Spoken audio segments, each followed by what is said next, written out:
नमस्कार, मी नीता पगार. आजच्या व्हिडिओमध्ये तुमचं मनपूर्वक स्वागत करते. आपण सिंग्युलर नाउन आणि प्लुरल नाउन हे शिकत आहोत. मागच्या व्हिडिओमध्ये आपण सिंग्युलरच्या प्लुरल नाउन मध्ये कसं ट्रान्सफॉर्म करायचं यामध्ये 3 रूल बघितले. तर आजच्या व्हिडिओमध्ये आपण हा चौथा रूल बघूया. By replacing the F and F E bye VES. यावर तुमच्या लक्षात आलं असेल तर ज्या नाउनच्या एंडिंगला एफ असेल किंवा FE असेल तर ते रिप्लेस करायचं, चेंज करायचं. त्याऐवजी इथे काय लावायचा? VES. कधी? प्लुरल नाउन मध्ये. समजलं? आता ते आपण एक्झाम्पल मधनं बघूया. नाईफ, नाईफ्स. आता लास्टला काय आलेलं आहे? FE. आता मी इथे ब्लू लाईनने अंडरलाईन केलेलं आहे. त्यावरनं तुमच्या लक्षात येईल, हे जे हायलाइट केलेलं आहे त्यावरनं तुमच्या लक्षात येईल की हे सिंग्युलरचं प्लुरल मध्ये आपण चेंजेस करताना कसं कसं केलं ते. आलं लक्षात? FE चं काय केलं? VES. नाईफ, नाईफ्स. लाईफ काय आलेलं आहे? FE. इथे काय आलेलं आहे? FE आलेला आहे. त्याचा आपण FE चा चेंजेस काय करतो? राईट. काय करतो? VES. Life, lives. Leaf. Leaf म्हणजे काय? एक पान. आणि अनेक वचन मध्ये मराठीमध्ये पानचं काय होतं? पाने. म्हणजे लीफ, लीव्स. एफ च्या ऐवजी काय टाकलं आपण? VES. Leaf, leaves. पुढचं नाउन आहे सेल्फ. सेल्फचं काय झालं? सेल्फ्स. इथे काय लावलं आपण? VES. खूप इझी आहे. Thief, thieves. Wife, wifes. म्हणजे जिथे जिथे FE किंवा F आलेला आहे त्याऐवजी आपण प्लुरल मध्ये काय लावलेला आहे? VES. आला लक्षात?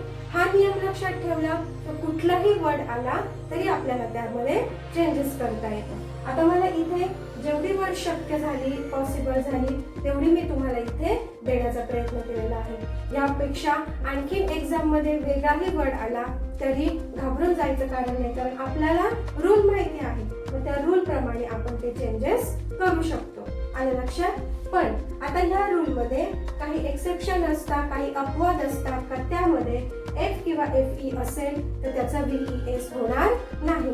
तर अशी नाउन कोणती कोणती? Dwarf, dwarfs. आता इथे पण F आहे. आता इथे ब्लू लाईनने अंडरलाईन केलेला आहे ते तुम्हाला इथे दिसत आहे. पण हा F जाऊन इथे VES केलेला नाही. F च्या पुढेच काय जॉईन करायचा? प्लुरल मध्ये S जॉईन करायचा. Dwarf, dwarfs.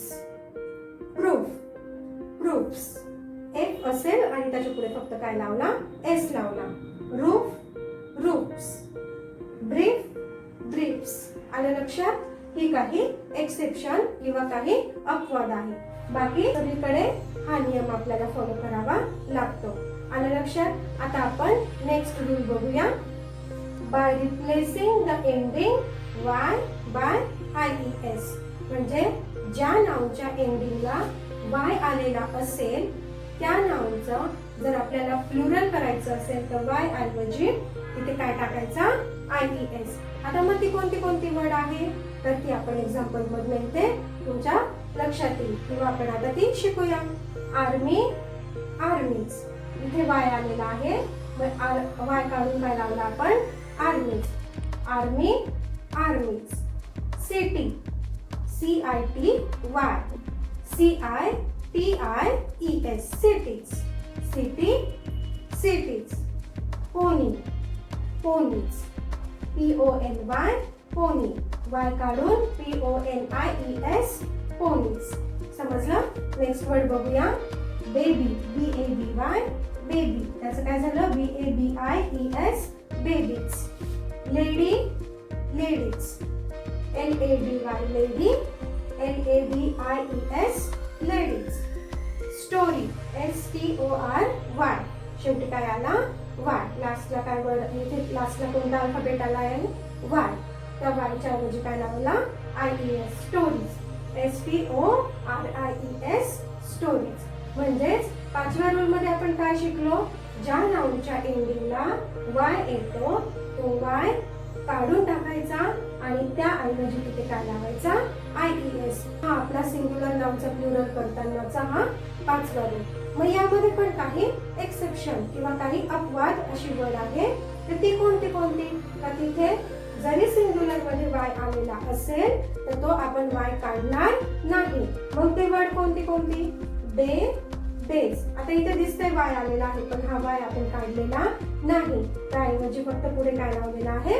एस लावलेला आहे. Day, days. Play, plays. आलं लक्षात? काही अपवाद असतातच की त्यामध्ये आपण काही चेंजेस करू शकत नाही. आलं लक्षात? आता हे सिंग्युलरचं प्लुरल करणं हे अत्यंत इझी आहे, सोपं आहे. मग तुम्ही मराठी मीडियम किंवा सेमी किंवा इंग्लिश मीडियमची जरी मुलं असली तरी इंग्लिशच्या पेपरला प्रत्येकाला हे सिंग्युलर आणि प्लुरल नाऊनचं ट्रान्सफर करताना प्रत्येकालाच याचा फायदा होईल. आलं लक्षात? आजच्या व्हिडिओमध्ये आपण हा 4था आणि 5वा हे 2 रूल बघितले.